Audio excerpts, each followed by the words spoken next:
अरे संविधान सी पुस्तक सुंदर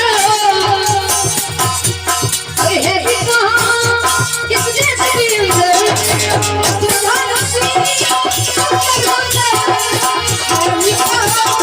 पुस्तक सुंदर अरे ब्राह्मण शक्ति धारा सबकी ये नहीं जैसी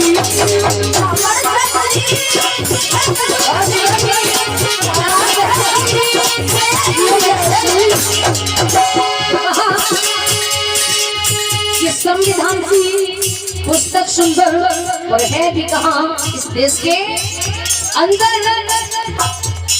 संविधान वो पुस्तक है जिसके अंदर कभी किसी के लिए जात पात और इसकी बात नहीं की जाती है।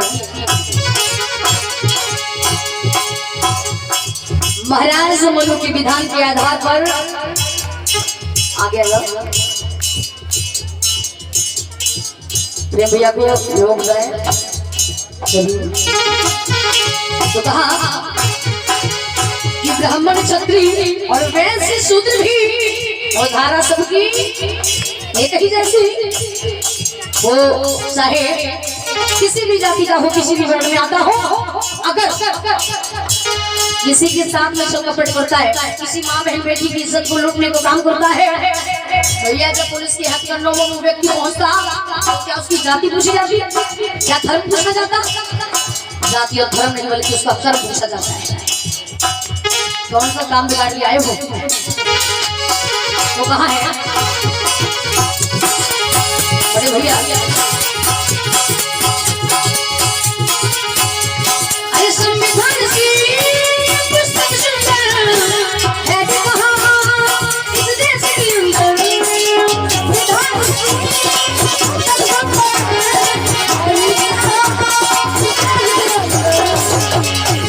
अरे ब्राह्मण क्षत्रिय वैश्य शूद्र भी धारा सबकी नहीं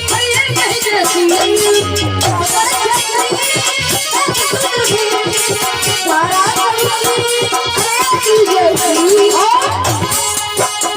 सबका का देता भाव भाव नहीं कोई किसी से भेदभाव, सबका का देता भाव भाव नहीं कोई किसी से भेदभाव, सबका का देता भाव भाव नहीं कोई किसी से भेदभाव। सच्चा रजनी भी हो, रजनी भी जाने जाने जाने पड़ेंगे हम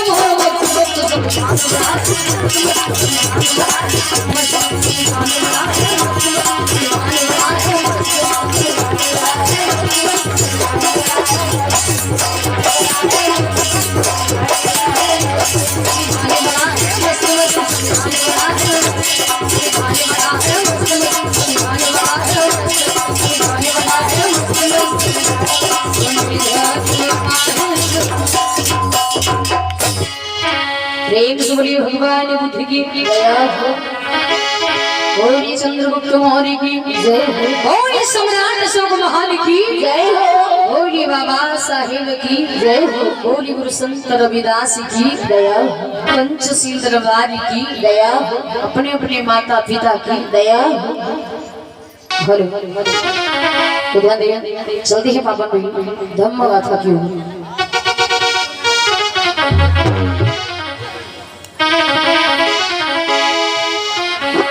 कथा प्रसंग होगा। नश्वर सब संसार क्षण भंगुर संसार कहानी होगी भिक्षुणी कथा गौतमी की, और ये पावन सिख लेकर के चलेंगे। भगवान तथागत बुद्ध जिस समय धर्म का प्रचार करते करते श्रावस्ती के जेठ बन पहुंच जाते हैं। 48 में से 25 यानी आधे से ज्यादा वर्षों पास श्रावस्ती के जेठ वन में व्यतीत किए।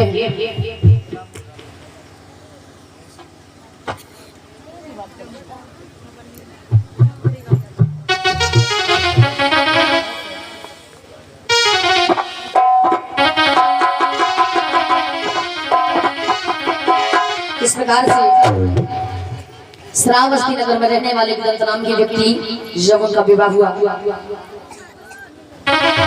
तो कृष्णा नाम की लड़की के साथ में हुआ। जब विवाह होने के बाद वर्षों गुजर जाती, उसकी गोद से किसी बच्चे का जन्म नहीं होता है, परिवार के लोगों से बड़े तानों को सुनती है और पति प्रपति के साथ और सहयोग से कुछ समय के बाद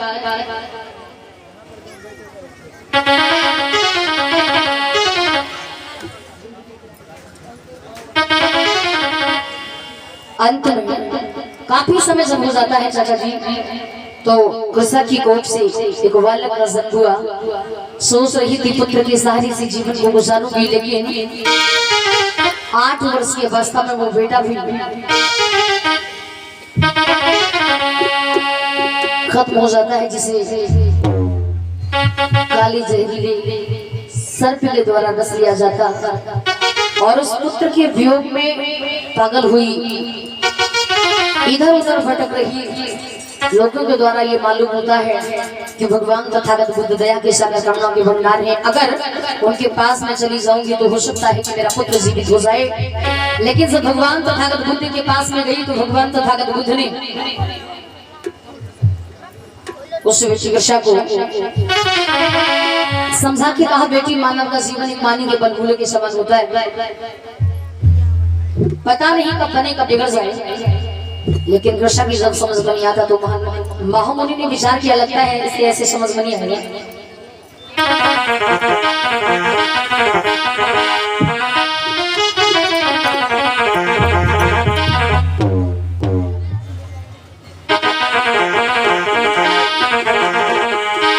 तो अंत में भगवान तथागत बुद्ध ने बेटी कृष्णा यानी मैया कृष्णा से कहा कि हम तुम्हारे पुत्र को तो जीवित कर देंगे, एक नगर सामने दिखाई दे रहा है, इस नगर से एक मुट्ठी सरसों लेकर के आओ।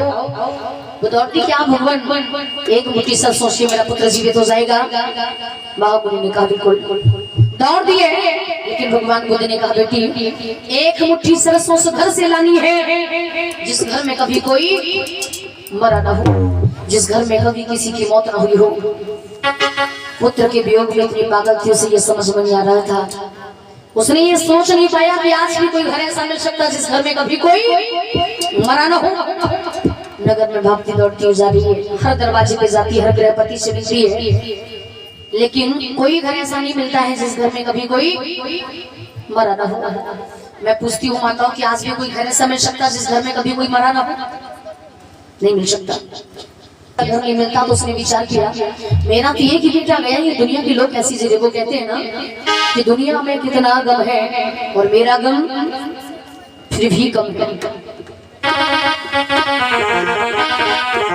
हर घर में यहाँ महत्व है और चाचा जी मेरा गम फिर भी कम है।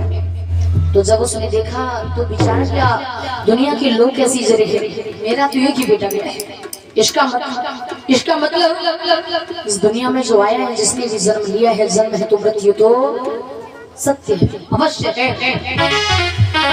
जीव हो, जंतु हो, पशु हो, पक्षी हो, जो भी इस धरती पर आया, जो उत्पन्न हुआ, जो पैदा हुआ, उसका एक न एक दिन नष्ट होना अवश्य है। इसीलिए कहते कि नश्वर शव संसार, नाशवान संसार। भगवान तथागत बुद्ध ने अगर मैया कृष्णा को एक मुट्ठी सरसों लेने के लिए भेजा न होता तो मैया कृष्णा की समझ में भी आया न होता।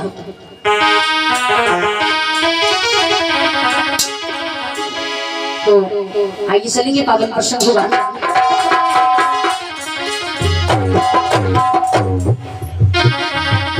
कथा प्रसंग होगा, अन्यायी गुरु द्रोणाचार्य, कहानी होगी वीर एकलव्य।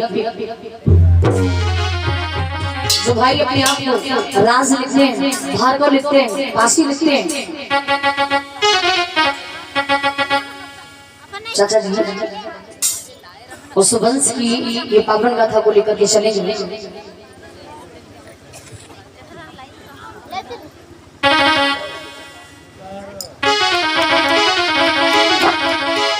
और इस प्रसंग के माध्यम से हम लोग स्मरण करेंगे किस प्रकार से एक अन्यायी गुरु के द्वारा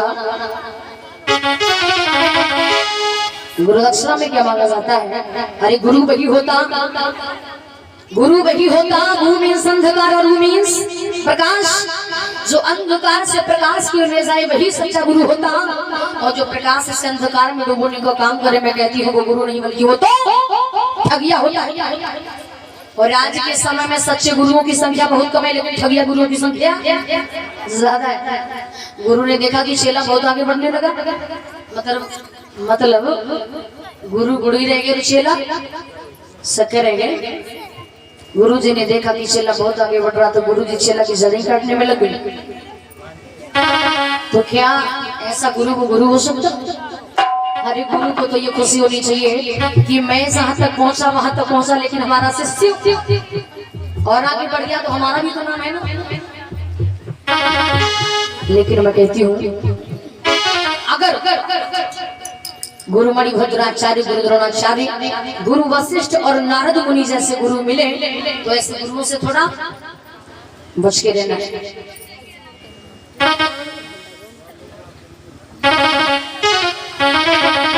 नारद जी का काम क्या था? इधर से सुना, इधर और इधर से सुना।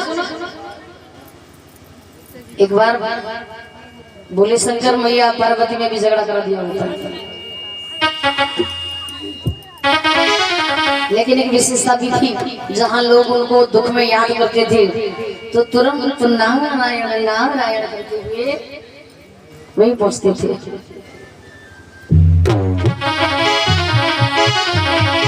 तो ध्यान दे बहनों, तो कहते हैं कि गुरु वही होता जो अंधकार से प्रकाश की ओर ले जाए। लेकिन लोग ये कहावत कहते हैं, लोग ये कहावत कहते हैं कि गुरु करो जान के और पानी पियो छान के। बहनों ये ठीक है? ठीक है। लोग कहते कि गुरु करो जान के पानी पियो छान के। मैंने मान लिया कि पानी पियो छान के। अगर पानी में भैया कहीं किसी की कोई टॉयलेट मिला दी जाए तो क्या छन्ने से छन जाएगी?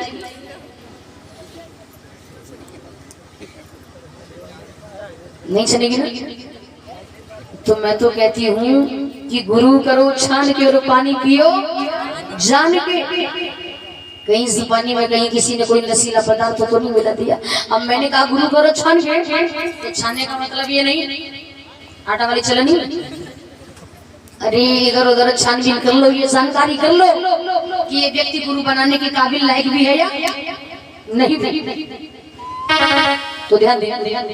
और समुद्राएं डॉक्टर नरेंद्र खेरिया से, और ये इस कथा कमेटी में 11 समुद्राएं, ये 11 समुद्राएं दीपक स्पेयर पार्ट संदना से रहे तथागत धन के भंडार भरे रखे, सील प्रदान करें, सील हमेशा इनकी रक्षा करें, यही आशा उल्लास आकांक्षा करती हूँ।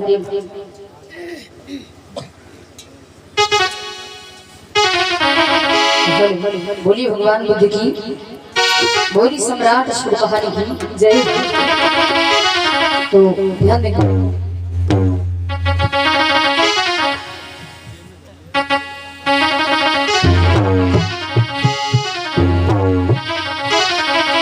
लेकर संदेह काल महाभारत के आदिवासियों से, जिसे आज प्रयाग इलाहाबाद कहा जाता है। इलाहाबाद के किनारे प्रदेश वेदपुर राज्य में महाराज रणनायक राज कर रहे थे, और महाराज रणनायक को हिरण्यधनु कहा जाता है। महाराज रणनायक के यहाँ एक बहुत सुंदर सी पत्नी थी, जिनको मैया सुलेखा के नाम से जाना जाता है। और मैया सुलेखा के पास एक पुत्र था जिसे अभय और अभियोधन के नाम से भी जाना जाता है। अभय मतलब जिससे कभी किसी का भय न हो, और अभियोधन को ही आगे चल करके एकलव्य कहा जाएगा। तो पासी भाइयों को भी ये गर्व होना चाहिए कि हमारे वंश में कोई ऐसा योद्धा हुआ है। अभी तक हम लोगों को यही पढ़ाया जाता है, अभी तक हम लोगों को यही पढ़ाया जाता है चाचा जी कि जो सीता वही सिकंदर। लेकिन हम और आपको ये मालूम होना चाहिए जिसने सिकंदर को भी परास्त करने का काम किया वो है चंद्रगुप्त मौर्य। कभी ये किताबों में पढ़ाया गया? कभी नहीं। ऐसे ही अभी तक हम और आपको यही पढ़ाया जाता है कि अर्जुन से बड़ा कोई धनुर्धारी नहीं था। अरे मैं जानना चाहती हूँ कि अगर अर्जुन से बड़ा कोई धनुर्धारी नहीं था तो फिर वीर एकलव्य के दाहिने हाथ के अंगूठे को क्यों कटवाया गया? क्यों? ये सुनेंगे इस रात्रि की पाबंद मेला में। और ऐसे ही अभी तक और आपको यही पढ़ाया जाता है कि बंदे लोग बोलो कि वो हमने सुनी कहानी थी और खूब लड़ी मर्दानी, वो तो झांसी वाली। झांसी की रानी कौन? रानी लक्ष्मी बाई। जबकि हम और आपको ये मालूम होना चाहिए रानी लक्ष्मी बाई ने तो उस समय युद्ध में धुआं भी नहीं देखा था। अगर उस समय किसी ने लड़ने का काम किया था तो वो थी रानी झलकारी बाई, लेकिन नाम आता रानी लक्ष्मी बाई। अरे सब हम अपने समाज के लोगों ने कोई अच्छा काम करने का काम किया तो उनका नाम इतिहास में आया। लोगों ने कुल इतिहास के पेजों को ही हटाने का काम नहीं किया, बल्कि पूरे के पूरे इतिहास को ही पढ़ने का काम किया। क्योंकि न रहेगा बांस न बजेगी।